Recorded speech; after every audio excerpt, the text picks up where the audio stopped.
Cantifier, as well as being an author of a book on Sylvia Pankhurst, as well as the coordinator on the Emily Wilde Davidson campaign, memorial campaign. Was it 2013? She'll be speaking for about 10 minutes. Each speaker will speak for about 10 minutes, and then we'll take some comments, contributions, questions, etc. About 3 at a time, and hopefully our speakers will come back. And we'll hopefully finish on time at 12:45. So that's sort of the general look. Okay.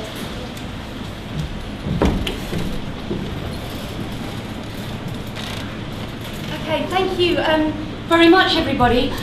I want to start off with an event that took place in this country in 1930. In 1930, there was a statue unveiled to Emmeline Pankhurst, who was the leader of the militant suffragette movement in this country. Her statue was unveiled, you can still go and see it today, outside Parliament. The keynote speaker at that event wasn't one of her comrades from the suffragette movement, was not anybody that she'd campaigned alongside. The keynote speaker that day was the ex-Conservative Prime Minister, Stanley Baldwin, which might seem like quite a strange thing. Even stranger, perhaps, to think about was there was a woman sat in the audience who wasn't invited to speak at the event at all, and that was Emmeline Pankhurst's daughter, Sylvia Pankhurst, a suffragette who herself had been on hunger strike, had been force-fed as part of the campaign. So what I wanted to discuss, or start off by saying, was why was it that an ex-Conservative Prime Minister felt comfortable unveiling a statue to somebody like Emmeline Pankhurst, where as a suffragette, this was many years after the end of the suffragette movement, a suffragette like Sylvia Pankhurst was still a very dangerous woman, somebody that the establishment did not feel comfortable about talking about, recognising, even letting them speak at a memorial service of that kind. And I think it comes down to the kinds of vision that these two women had of what the suffragette movement ought to be and what it could be. And of course there are many, many debates in movements about how to take them forward, and the suffragette movement was no different. If we look at the campaign that Emmeline Pankhurst represented, the woman with the statue, it was a campaign that, although it started off as a very vibrant, dynamic campaign that reached out to all different sections in society, increasingly became a very elitist campaign. It was a campaign that deliberately marginalised working class women, said that working class women didn't have a role to play in the suffragette campaign, that abandoned mass demonstrations, said we're not doing that, and also abandoned the idea that the majority of people would actually support women getting their political rights. So to move on to her daughter, her second daughter, the woman that wasn't invited to speak at the memorial service. This was somebody who was actually expelled by her own mother and, in fact, her older sister from the main militant suffragette campaign because of her politics. And she went on to build a campaign in this part of London, which was very different from the kind of elitist campaign that her mother represented. It was a campaign that put working class women absolutely at the heart of the movement and linked the campaign for political rights to the kind of social and economic changes that women in this area, one of the most deprived parts of London, then as now, wanted to see in their own lives. So this was a suffragette movement that went out and supported women who were going on strike for their rights at work. It was a movement that was planning, it was set up in 1914, so just before the First World War, but it was a movement that was planning to organise rent strikes to try and win the vote, but also to highlight the issue of the extortionate rents that women in this area were paying for substandard housing. And so their campaign was very much not about joining the political system, but about changing it. They organised huge mass demonstrations, and in this area as well, those were demonstrations that when they were attacked by the police, the whole community came out to defend because of the kind of wider links that campaign had developed. And this was absolutely central to the politics of somebody like Sylvia Pankhurst. If you think about the periods in this country before the First World War, it was a period of intense unrest and intense social protest. There was the movement for freedom in Ireland. There was a huge strike wave that lasted really 4 years across many, many different industries, of ordinary people going on strike, forming their own unions, And what somebody like Sylvia Pankhurst identified is that while these movements were separate from each other and didn't talk to each other, the government could deal with each of them with an incredible degree of state repression. And what she wanted to do was to bring those movements together so that through their united force they could create a political crisis, but also win gains and win the kind of fundamental change that they wanted to see.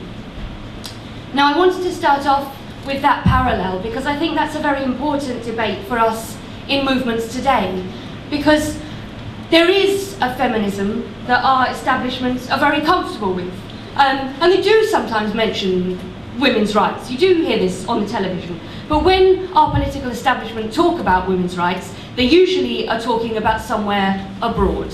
And you will get this, they will talk about countries where undoubtedly there are terrible things that happen to women, where women don't have rights. Of course those things happen. But when our political establishment talks about it, they talk about it as if this is not a problem in this country, as though, oh, we are so enlightened in this country and we've got liberation and it's our job to tell the rest of the world what to do. And so, conservative politicians, people like William Hague, are perfectly comfortable organising conferences and speaking alongside Angelina Jolie to talk about abolishing rape in war.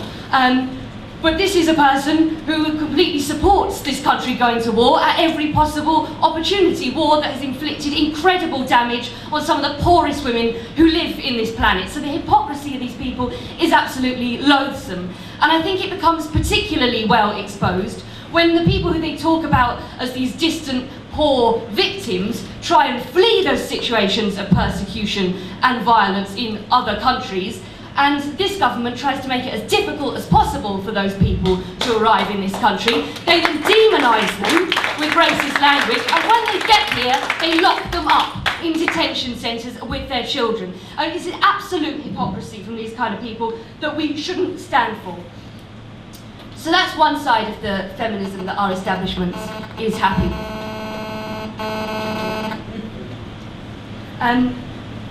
The other kind of feminism that they're happy talking about is the idea that if only we could get just... am I too near the mic? Is that all right? Is the idea that the solution really to these problems is just to get a few more women CEOs, a few more women on the boards of multinational corporations, or a few more women at the top of the political establishment. And this, I think, really contributes to an idea that was discussed a lot after the election, completely tediously, really, I thought, in the media. This idea that the problem with people like us is that we're just not aspirational enough. And that, if we could all just be a little bit more aspirational and aspire to these things and aspire to be capitalist leaders, then this would improve everything for everybody else. And I think any kind of feminism that's really focused on can we get a few more women sitting at the top of a board table in a corporate boardroom, but ignores the pay and conditions and the way that the women who clean that boardroom every night are treated, is a feminism that isn't interested in, but also can't win fundamental change for women, because they see this as an individualistic problem, not something that is systemic, not something that is produced by the system. This is a system that does very well out of women being oppressed, out of women, basically being, certain jobs being paid an absolute pittance because they are done in the majority by women, or expecting women, a society that expects women to do most of the unpaid labour at home. And so I think when we talk about fighting for women's liberation today, I think it's very important to say that the movement against austerity that we heard so much about in the first session is fighting for the rights of the vast majority of women in this country, I think. And for me, the point is this: mass movements, even if they're not primarily a fight for women's rights, can put women's rights on the agenda in a very important way. Women's movements have always grown at times of social protest, at times when the establishment is being challenged. There have always been moments when women have gained more confidence to fight for their own rights.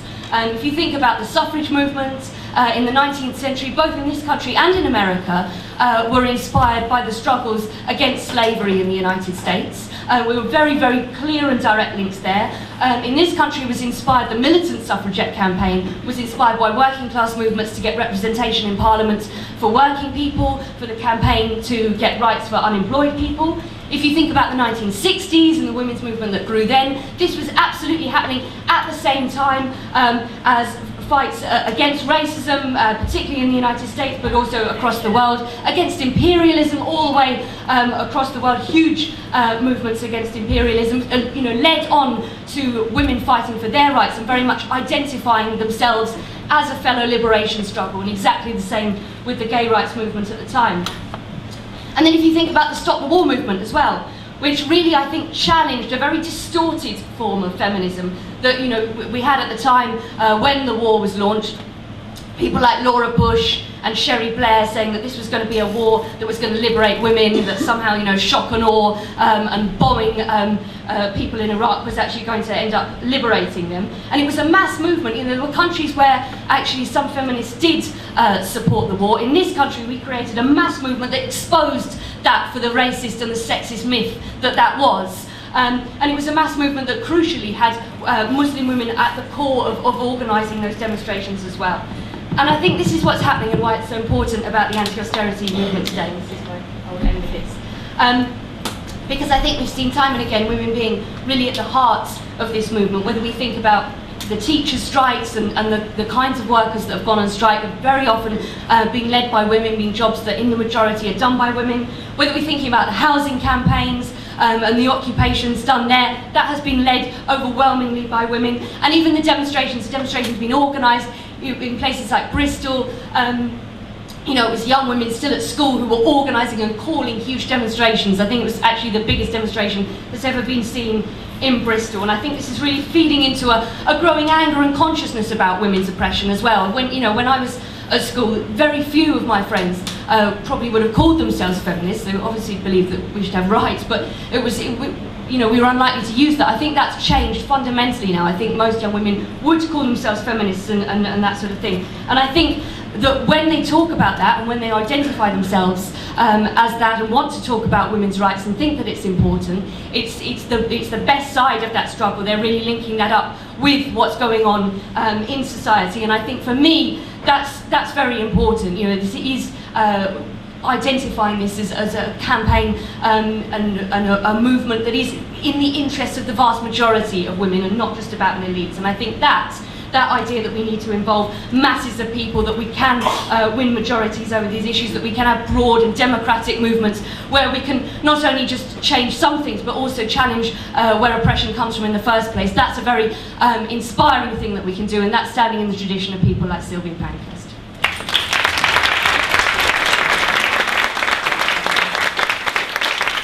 Thank you, Kate.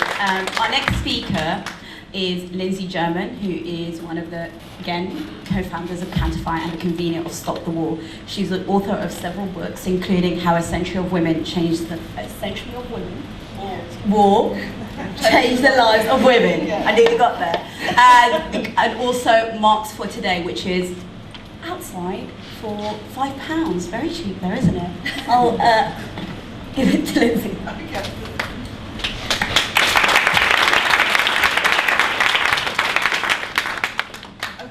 Very much for Duma, and I want to follow on from Kate. I'm hoping still that Dawn may arrive, but she hasn't so far as I can tell. Although I think a lot of what I think all of us, if she were here, and what Kate said, and hopefully what I'm going to say, are things which are very sort of complementary in terms of we're talking about a certain sort of approach to women's liberation, and one which I hope we can have a discussion about and see what people think. And one of the things that I've been doing is interviewing a whole range of people from what are loosely called second and third wave feminism. In other words, people of my generation from the 1960s, but also people of Kate's generation, although not Kate, but I did interview her for the previous book. But I did interview Dawn, so it'd be nice if we could hear from her some of the things she said, and I thought they were very, very interesting things.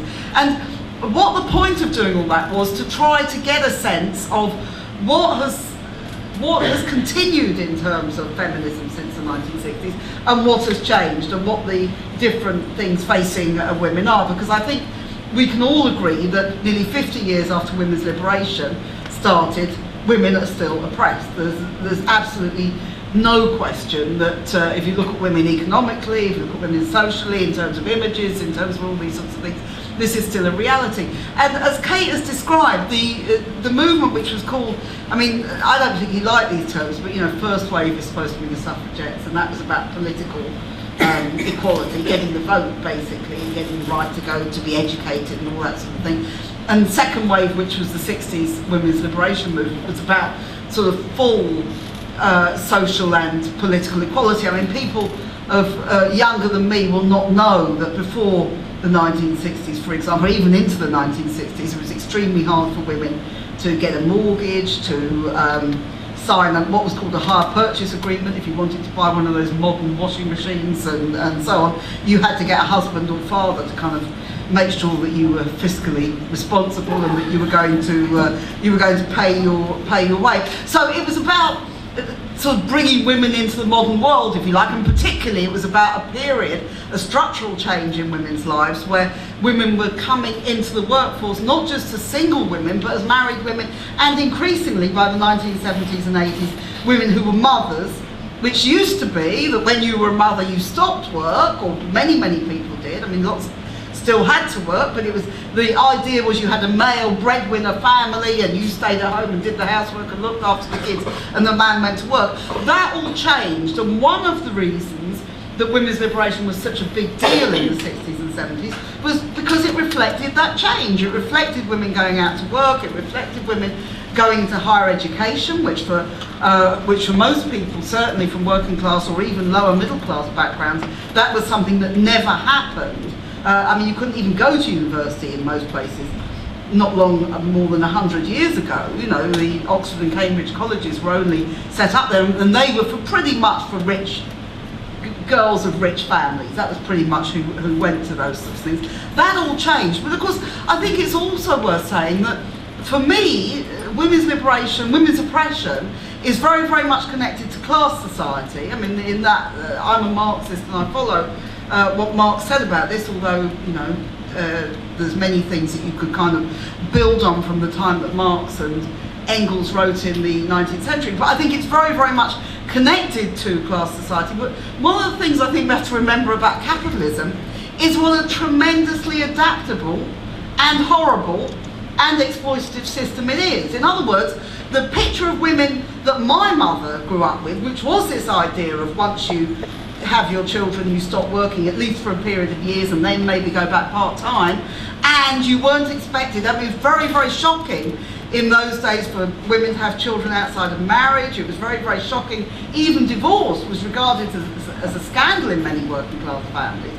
And indeed, when I was growing up after the war, because many people did get divorced during and just after the war, because they had these kind of very rapid decisions to get married because of the situation that people were in. Lots of families I knew, the mother would never tell the children that she'd actually been married to somebody else before, because it was regarded as kind of shameful, and not quite right, that, it wasn't the sort of idea of virgin brides and all that kind of thing. So it's amazing how adaptable capitalism is, because it's gone from that picture to now exactly the opposite. You're supposed to be not just a good mother, but sexy and hardworking and working as much as men and equipping yourself to go into the labour market, and all these things you're expected to do. But whether you look at the traditional view of women under capitalism, or whether you look at the 21st century view of women under capitalism, what you're talking about is still the level at which women are expected to both carry the main burden of domestic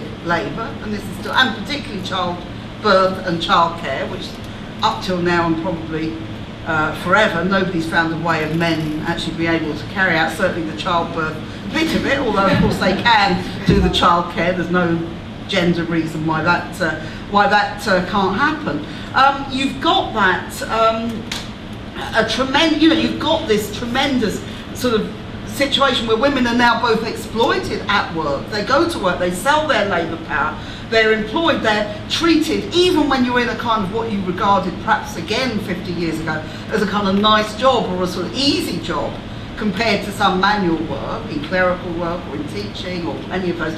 These are now subject to intensification of work, to more pressure, to timekeeping, to the introduction of machinery in all these areas, to the introduction of the spy through the computer, which knows if you've gone to the toilet, if you're chatting to your mate and not working, if you're doing any of those sorts of things. So women have come into work at a period where work's got much worse and much harder. And they've got that, but they've also got this question of the family and sometimes what is called social reproduction.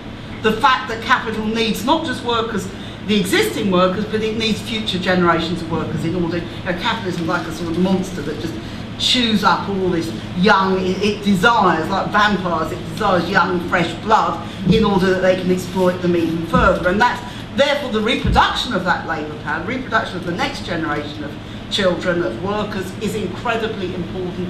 And that is tied up with the whole role of the family and the role of family under capitalism. So that, I think, is the first root of women's oppression. The second is also, so class and oppression are very, very much linked, that exploitation and oppression. The second thing is, of course, and Kate has referred to this, and just to say a little bit on this, is that the class divisions between women are immense. I mean, you know, you have this kind of EU type of, well, it's not just the EU, it's also Condoleezza Rice, Hillary Clinton, all these people, as Kate has described, you know, warmongers par excellence, absolutely, you know, all done in the name of women's liberation and human rights, but actually destroying the lives of so many women as well as men. But you've got this kind of EU model of feminism, which is that 2 minutes? Yeah, which is very much summed up, in my opinion, at the moment. I feel it, and probably we're all thinking about it, about Greece. Christine Lagarde, you know, the IMF honcho, who is, you know, no doubt accepts all these ideas about women's equality, but actually in practice these people are destroying the lives of millions of Greek people. And we know that the poorest, including women, because women are among the poorest people in society, they do most of the unpaid work in society as well as a lot of paid work, they're destroying these. And therefore there's this kind of bourgeois feminism, if you want to call it that, which doesn't recognise economics, doesn't recognise race, doesn't recognise war, doesn't recognise any of these things. It's just about a few more people getting a bit of equality. And to be honest, for those, you know, to have then women who are in public places and in public spaces, or to have the odd black person, even less of them than there are of women, that's perfectly compatible with capitalism. It isn't a challenge to capitalism in that sense. And therefore I think we need to look beyond that sort of simple women should have equal rights. Yes, I agree women should have equal rights. I agree that it's good to have women on banknotes. I've got absolutely no problem with Jane Austen or anybody else. I quite like Jane Austen. I know it's not fashionable in left-wing circles, but hey, I do. I think she was kind of a pretty sharp, oppressed woman, actually. But I don't mind any of those things, but do I think it makes any difference to the lives of the majority of women? No, I don't, and I have to say. And I think this is one of the divisions we now have. You know, you get these people like the Jane Austen banknote, like some of these campaigns which are about putting up statues for women. Again, please don't take the view that I think it should be male generals who are all the statues in Whitehall, which is pretty much how it is now. Do I actually think putting up a statue of a woman is going to make that much difference? No. Because you've got to look at the economics. You put up a statue of Mary Barber, who led the rent strike in Glasgow in 1915, outside the town hall, where they're also cutting all sorts of benefits for women, where they're also introducing things like the bedroom tax. To me, you've got to look at the economics as well as just that political representation. So, just to conclude, I think what I want to argue is that any kind of fight for women's liberation and feminism today has to see that there is a class divide here, and has to see that the fight for women's liberation has to be linked to much wider struggles. That was true, as Kate has described, in the first and second waves of feminism, where people did link them with national liberation, with strikes, with all the different kind of things. It seems to me now that in the fight that we have, whether it's over racism, and obviously this brings up all the questions of intersectionality, which I haven't got time to go into, but I mean, I'm happy to discuss that if people want to. If we're talking about racism, if we're talking about strikes, if we're talking about fighting austerity, then any movement has to have women at the absolute centre of it, and women have to be part of leading the fight for their own liberation.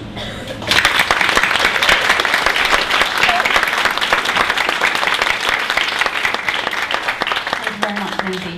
We now have about half an hour. We'll open it to the floor. Questions, comments, etc. I'll take about 3 at a time, I think. Do we have a microphone around?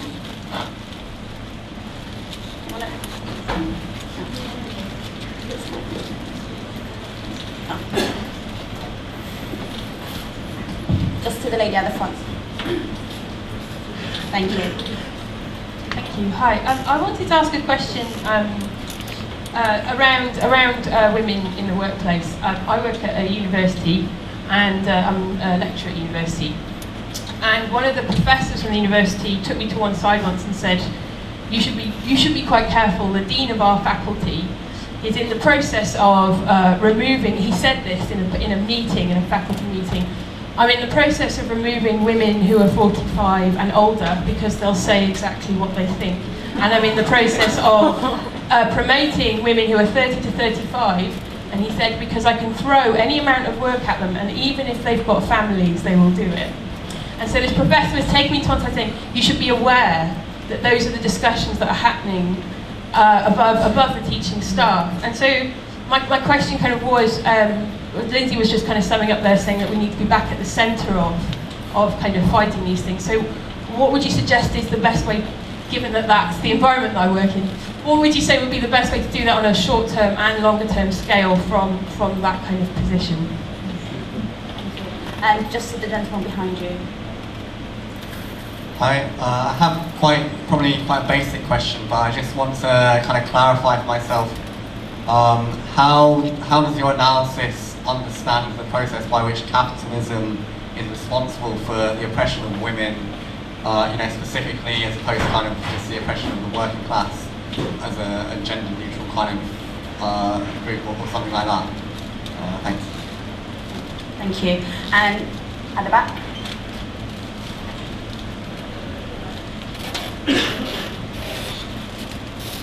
Hi, thank you. Yes, thank you for that. I agree with you about some of the ways in which the radicalism has been taken out of the feminist movement. And I just wondered, I was thinking, when you said, Kate, about lots of people claim to be feminists now. Lots of young women claim to be feminists too, and some men, and do you know what that is? It's Beyonce. And it is partly Beyonce, and I just wonder where you see artists like that, people that are popularising a certain type of feminism, and how perhaps we can take some of those young people on that journey to think more about some of the kind of radical economic elements. Thank you very much. I think we'll come back. Lindsey, do you want to go first? Okay, just on those questions. No, I think the example of the universities is obviously what's going on, because I teach part-time in the university and I'm over 45 and I do say what I think. And,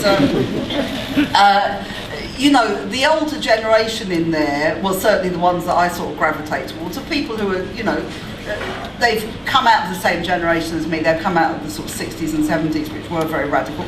And they have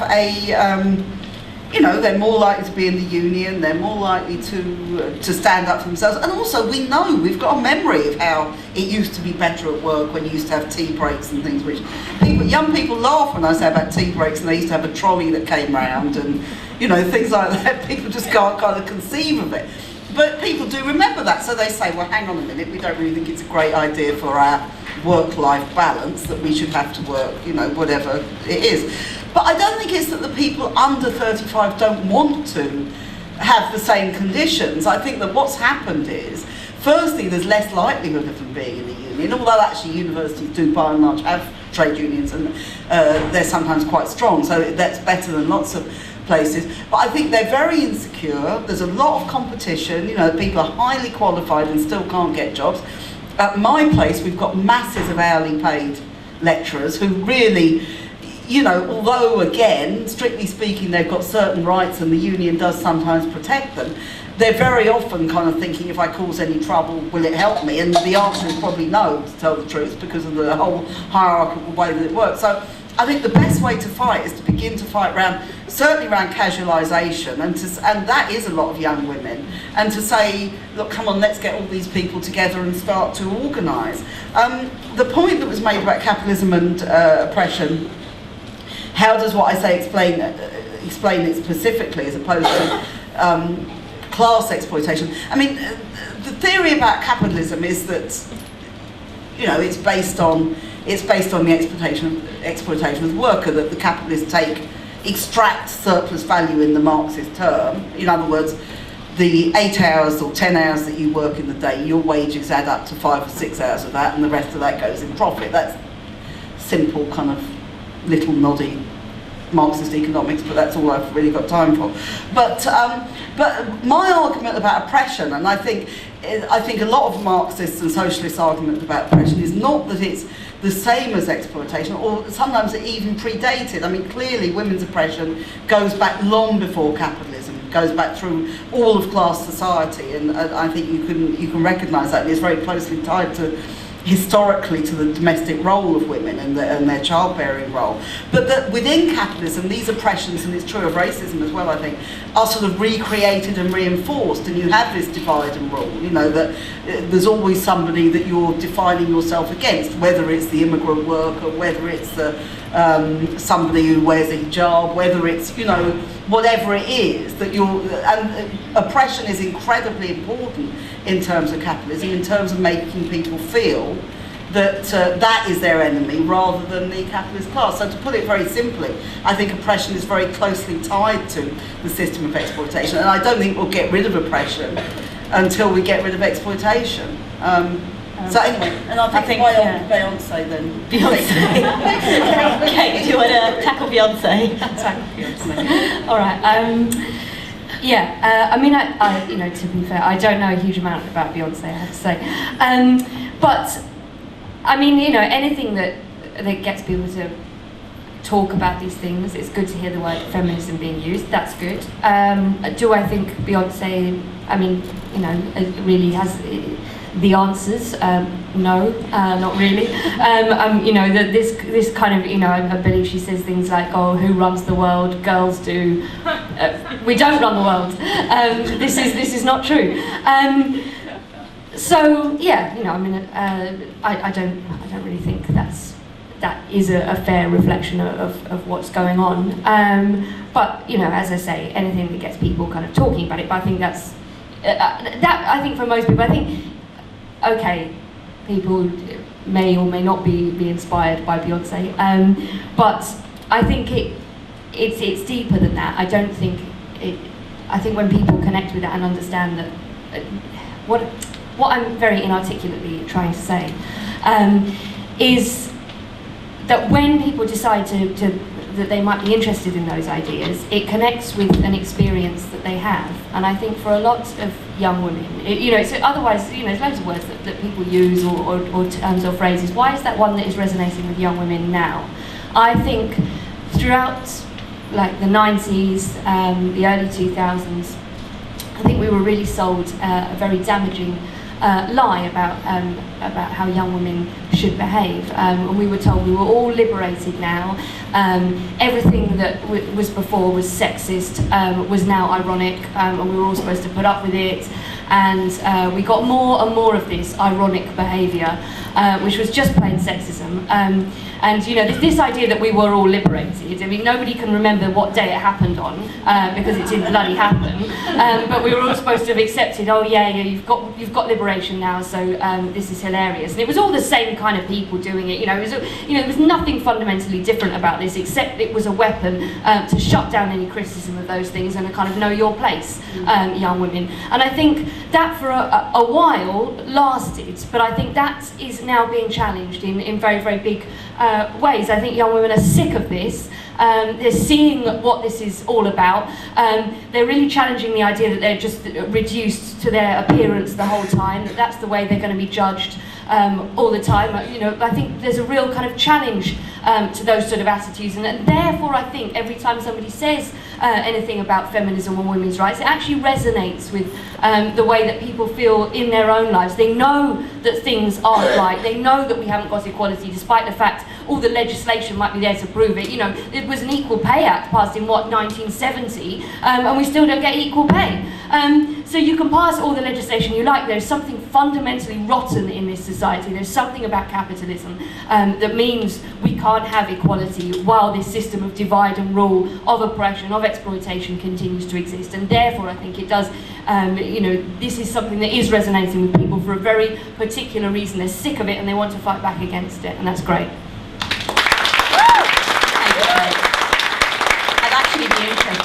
On Beyonce and her ideas of feminism. Maybe that will be another session we can organise. I'll open it up again. There's a lady over there, and a gentleman, and then three. Okay, so 1, 2, 3. Thanks very much. I watched a film recently about the women's roles in the miners' strikes and their political lives since then. And I was really compelled by one statement by a woman Irish trade unionist who very candidly stated that women organised in movements fight a double struggle, one with their men and one against their men. Now, the left and the organisation left are not outside of society, and we have been socialised in a certain way. And what I wanted to ask both Lindsey and Kate is, from your experience, how do we understand this, and how do we organise, and how do we make space for women in a very practical way, so that, you know, I agree completely that women's liberation has to be integrated into a broader movement against capitalism. So what are the really practical ways we can do this? Thank you. And then the gentleman at the back. Red t-shirt. Well, in the middle, really. Sorry.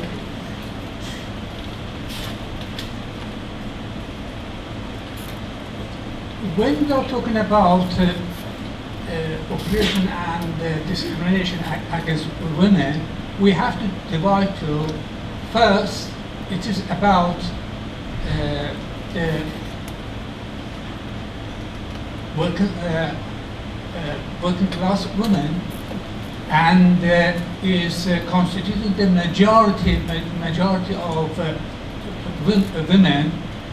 However, against working class women, the will of bourgeois women, the way they are suffering is not equal to working class women. Working class women is suffering double oppression. First, as a gender, and second, as a working class woman. And as a result of that, the liberation of working class is associated with the fighting of the whole working class against the capitalism, and within the capitalism, talking the liberation of women as an absolute definition is wrong. What within the capitalism,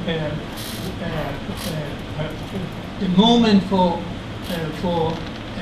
equality of women worker can be expressed is fighting along the main objective of working class and women a part of working class. Okay, thank you. If you just pass it to the lady with the... Thank you. Yeah, this is kind of going along the same lines as the Beyonce thing, in that I feel like capitalism is kind of selling more selfish feminism to young women. And I just wondered how we get back to the idea of a more social feminism and standing up for each other, rather than just kind of, who cares what other people think of me, I just want to earn loads of money, that's okay. Thank you. If you just pass it to the lady in the white t-shirt at the front, please. Hi, thank you. I was at an interview last week with Professor Alex Roberts was being interviewed, and it was after the furore in the week about how women scientists were just too distracting and sexy for their own good. Samir Ahmed was interviewing her and asked what sort of challenges she'd faced and where she found out she'd been discriminated against. And she mentioned an instance where she had been up for, she'd been promoted through the university. And this is someone who's, a top anthropologist and a really good scientist and a media scientist talking about this, which I found really shocking. That she came out of an interview and when she hadn't got through was just got the feedback that she didn't have the gravitas. When she met everything in terms of credentials otherwise.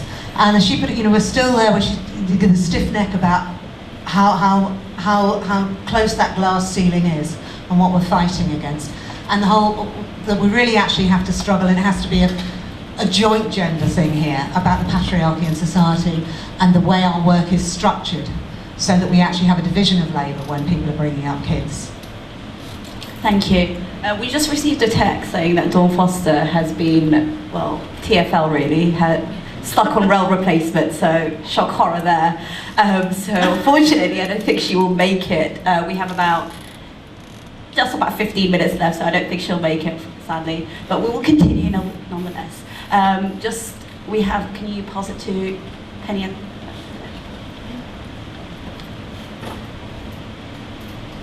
Thank you. There's two things I want to try and get to. One is the point about making space for women in the movement. And when you said that, I was thinking, I don't recognise this now. I have recognised it in the past, where I've been involved in trying to make sure there's childcare and lots of things that make it, and making sure that women have space to speak and all that sort of thing. And I was thinking, why don't I recognise it right now?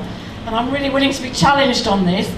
Is that in my recent experience in the last couple of years, because women are so impacted by austerity, because some of the stories that we hear are so awful, what I feel I'm seeing is that those women are blooming well driving to the front of the movement and making sure they're absolutely leading the movement. When I think about the bedroom tax in Manchester and Bolton, overwhelmingly led by women and organised by women. And I was thinking the other night at the People's Assembly meeting against austerity, I was sort of clearing up at the end, and someone went, women clearing up at the end.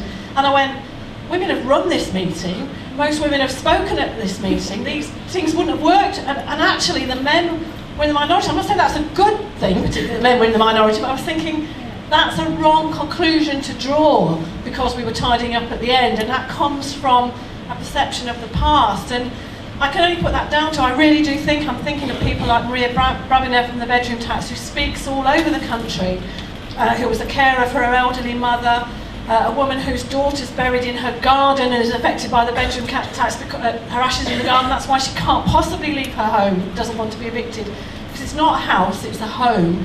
These people are so effective. They have placed themselves at the centre of the movement. And I'm not saying it's against all odds. Shakila comes on all the demonstrations with her 10-year-old daughter.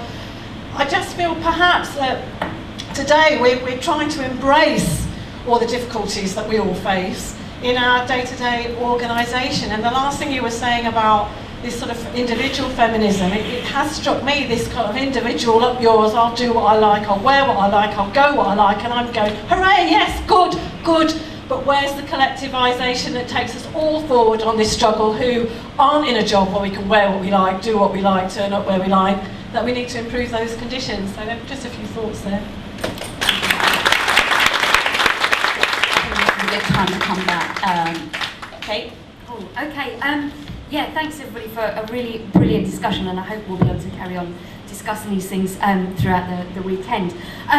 So yeah, just a few things, I suppose. To pick up on the question about the miners' strike and stuff. I mean, I agree with Penny that I think things have changed massively since then, partly because the efforts of groups of women like the Miners' Wives and those kind of campaigns have changed things a lot, I think. And because those sexist attitudes have been challenged, in the past. I think that has had an effect. It does work. You know, we're told all the time protesting doesn't work, all this sort of stuff, but it does. And the reason we're told that it doesn't work is precisely because it does. You know, Rupert Murdoch and that lot don't really want us to realise that. But it is important when you do challenge these ideas. But I think things are also different in many ways now from how they were during the miners' strike. Just thinking about the groups of workers and the communities that are under attack. These are workplaces that, you know, the majority of workers in the public sector